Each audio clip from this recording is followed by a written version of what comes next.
Hey, here's my song for all the grumpy people in my life. All right, ready? Don't be a hater, hater. Don't be a hater, hater. If you are ugly and grumpy, then just get happy and beautiful. Don't be a hater, hater. Don't try and bring the happy people down. You can get happy. Don't try and bring the happy people down. You can get happy. Don't be a hater, hater. Don't be a hater, hater. Just because God blesses other people doesn't mean that you have to bring them down. Don't be a hater, hater. Don't be a hater, hater. Yeah. Y'all like that song? I hope you do. No, but seriously, that was a revelation for me just now. I'm chatting with this guy from Croatia. He's really cool on Snapchat. We've been chatting for a week now, but he's really helping me see that. And I've always heard that, like, that was one of the most genius quotes I heard, is that if you feel ugly, you're going to act ugly. So if you feel ugly, you need to do things to boost your confidence. It's not going to make you feel better to tear other people down. The only thing that's going to make you feel better is to accomplish something. Like, that's why I make these videos.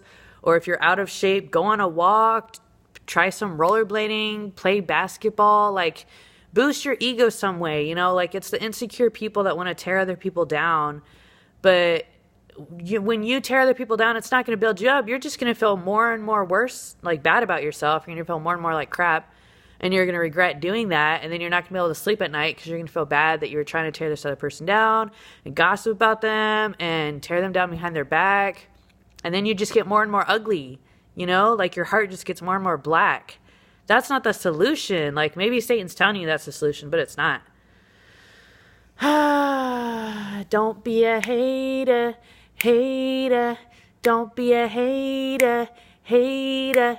And jealousy is really powerful. Like Cain and Abel. Cain killed Abel because he was jealous of him, because God approved of Abel, but God didn't approve of Cain. And I have had so many people jealous of me my entire life, and I'm sorry that I'm awesome.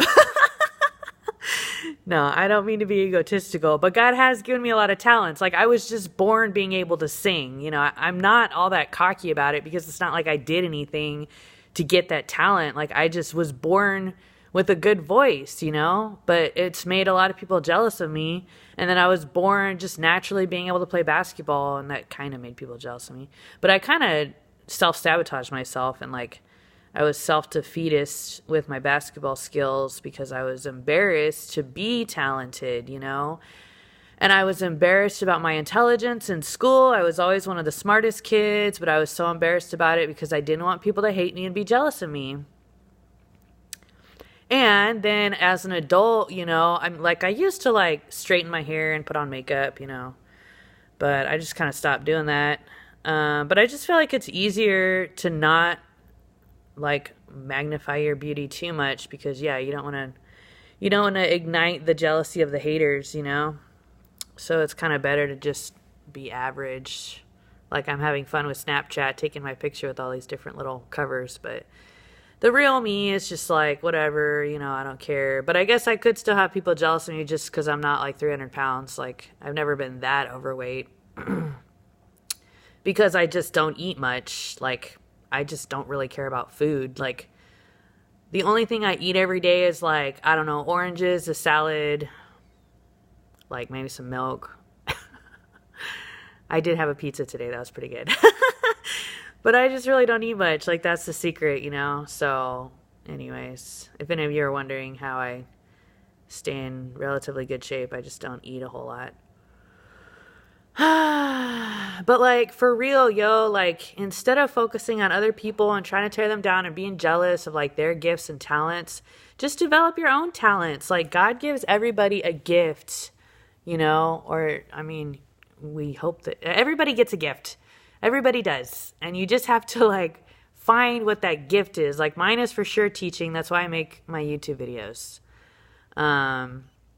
My ex-husband's gift was tongues, and I think I did kind of downplay that a bit, and maybe that made him feel insecure. And I should have been like, that's awesome. Like I should have praised him more for his gift.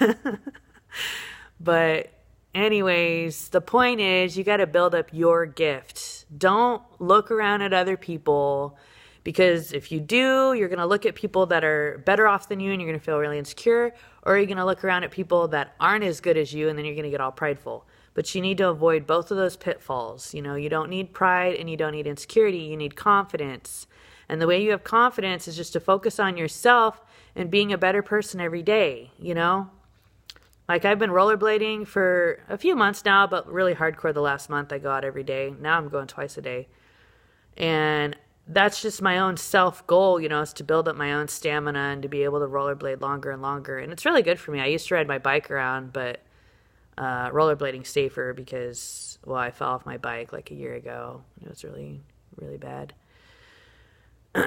So I just would really encourage you all, like, if you're insecure, do something to build your confidence, you know, like if you're insecure about your weight, start going for walks, eat less food. You just need to break that bond, you know, like with food, you need to just not eat very much. Stephen Furtick in a sermon today was saying, before God could make the guy walk at the pool of Bethesda, he had to change his will, you know. Like you need to have a will. Where there's a will, there's a way. If you can activate your will, like, do you want to get better? Do you want to lose weight? Do you want to be confident? Do you want to share the gospel? You know, whatever you're jealous of in other people, do that yourself if you can. I mean, you need to find a way that you can do it. You know, not everybody's the same. Like you can't try and imitate someone exactly. I remember Mr. Woods was my favorite teacher in high school.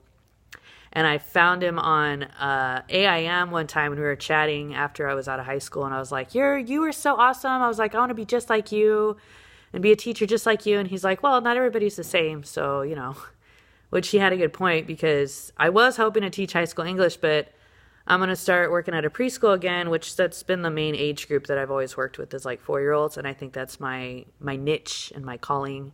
I think I'm really good with 4-year-olds because I love to do like dance parties and random cute songs, and I love how cute like little 3 and 4-year-olds are, and I think that is my age group. I had wanted to teach high school, but oh well. I think I'm best with small kids, so pray for me about that. But, you know, like you just got to find your niche. You know, everybody's got a calling and a comfort zone and a place where they're meant to be, and you just got to find that.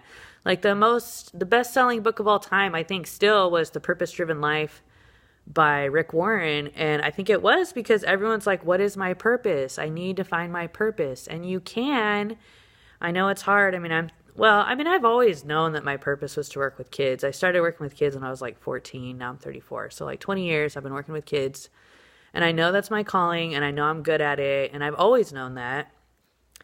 And, you know, so I think insecurity comes a lot when people do things that they weren't meant to do, and then they suck at it, and then they're insecure, and they're like, what am I meant to do? So you just got to pray about it, you know, and like the more you're in touch with God, the more you're going to discover and realize what you're meant to do with your life. Everybody has a purpose. Everyone was born for a reason.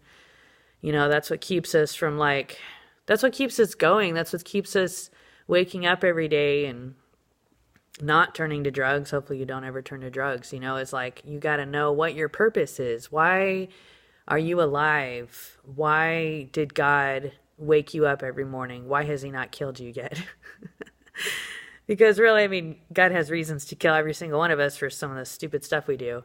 But he keeps us alive for a reason. So you need to figure that out. Why are you alive? What are you supposed to be doing with every minute of every day? I mean, you should, whatever you do, you should be glorifying God in some way, you know? So do it.